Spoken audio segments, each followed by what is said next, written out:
नमस्कार भक्तों, आपका स्वागत है धार्मिक यादें चैनल पर।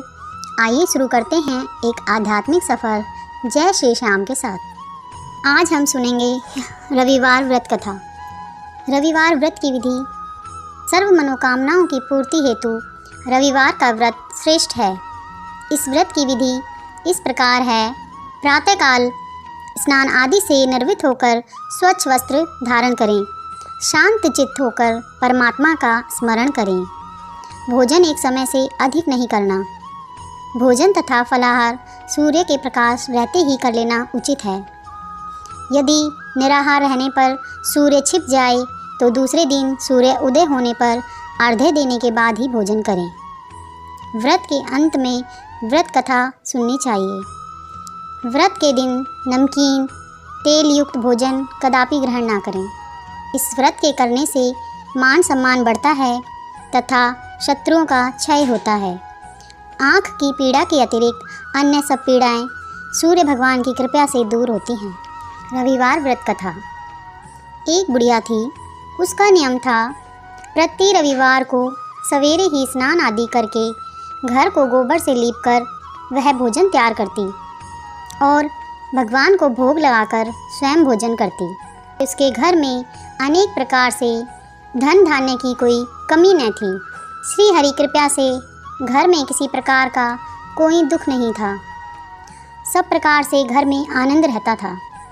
इस तरह कुछ समय बीत जाने पर उसकी एक पड़ोसन जिसकी गाय का गोबर वह बुढ़िया लाती थी, वह विचार करने लगी कि यह बुढ़िया हमेशा मेरी गाय का गोबर ले जाती है, इसलिए अपनी गाय को घर के भीतर बांधने लगी। बुढ़िया को गोबर न मिलने से रविवार के दिन अपने घर को वह ना लीप सकी, इसलिए उसने न तो भोजन बनाया और न भगवान का भोग लगाया। स्वयं भी उसने भोजन नहीं किया। इस प्रकार उसने निराहार व्रत किया। रात्रि हो गई और वह भूखी सो गई। रात्रि में भगवान ने उसे स्वप्न में दर्शन दिए और भोजन न बनाने तथा भोग न लगाने का कारण पूछा। वृद्धा ने गोबर न मिलने का कारण बताया।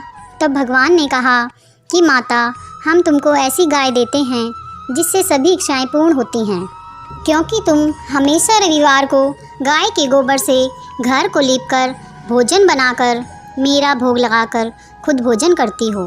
इससे मैं खुश होकर तुमको वरदान देता हूँ। निर्धन को धन, बांझ स्त्रियों को पुत्र देकर दुखों को दूर करता हूँ और अंत समय में मैं मोक्ष देता हूँ। स्वप्न में ऐसा वरदान देकर भगवान तो अंतर्ध्यान हो गए और वृद्धा की आंखें खुली तो वह देखती है आंगन में एक अति सुंदर गाय और बछड़ा बंधे हुए हैं। वह गाय और बछड़े को देखकर अति प्रसन्न हुई और उसने घर के बाहर उन्हें बांध दिया और वहीं खाने को चारा डाल दिया। जब उसकी पड़ोसन ने घर के बाहर एक सुंदर गाय और बछड़े को देखा तो वह द्वेष के कारण जल उठी और उसने देखा कि गाय ने सोने का गोबर किया तो वह उस गाय का गोबर ले गई और अपनी गाय का गोबर उसकी जगह रख गई। वह नित्य प्रति ऐसा ही करती और सीधी सादी बुढ़िया को इसकी कोई खबर न थी। तब सर्वव्यापी ईश्वर ने सोचा कि चालाक पड़ोसन के कर्म से बुढ़िया ठगी जा रही है, तो ईश्वर ने संध्या के समय अपनी माया से बड़े जोर की आंधी चला दी। बुढ़िया ने अंधेरे के डर से अपनी गाय को भीतर बांध लिया। अब सुबह जब वृद्धा ने देखा कि गाय ने सोने का गोबर दिया है तो उसके आश्चर्य की सीमा न रही। अब तो वह प्रतिदिन गाय को घर के भीतर बांधने लगी।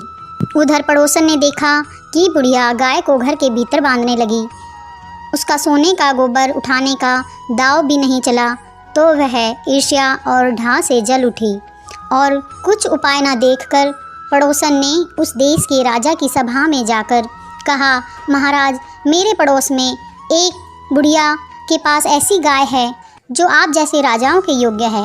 वह नित्य सोने का गोबर देती है। आप उस सोने से प्रजा का पालन करिए। वह बुढ़िया इतने सोने का क्या करेगी। राजा ने यह बात सुनकर अपने दूतों को बुढ़िया के घर से गाय लाने के लिए भेज दिया।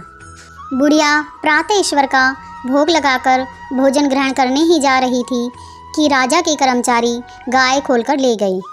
बुढ़िया काफ़ी रोई चिल्लाई, किंतु कर्मचारियों के समक्ष कोई क्या कहता। उस दिन वृद्धा गाय के वियोग में भोजन न खा सकी और रात भर रो रो कर ईश्वर से गाय को पुनः पाने के लिए प्रार्थना करती रही।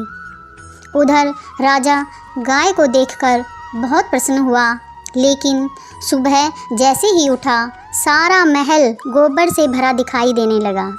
राजा यह देखकर घबरा गया और भगवान ने रात्रि को राजा के स्वप्न में कहा कि राजा, गाय बुढ़िया को लौटाने में ही तेरा भला है, नहीं तो मैं तेरा सारा राज्य नष्ट कर दूंगा। उसके रविवार के व्रत से प्रसन्न होकर मैंने उसे गाय दी थी। अब प्रातः होते ही राजा ने वृद्धा को बुलाकर बहुत सा धन देकर सम्मान सहित गाय और बछड़ा लौटा दिया और उसकी पड़ोसन को बुलाकर उचित दंड दिया। इतना करने के बाद राजा के महल से गंदगी दूर हुई। उसी दिन से राजा ने नगरवासियों को आदेश दिया कि राज्य की तथा अपनी समस्त मनोकामनाओं की पूर्ति के लिए रविवार का व्रत करो।